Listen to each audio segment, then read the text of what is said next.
आप लोगों को भी अगर दिल करे या दिमाग में कोई आइए, बनाने के बाद यहाँ लाइएगा।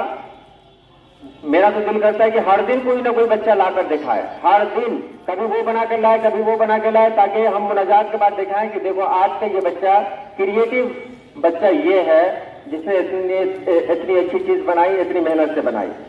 छठा क्लास का लेवल है, इसको भी आप क्लास में कंपैरिजन नहीं कर सकते हैं। इसका छठा क्लास के हिसाब से ये बेहतरीन मॉडल है जो आपके साथ। ये लड़का है, ये कूलर बनाया है और कूलर चलता भी है, ये बड़ी बात है, कूलर चलता भी है।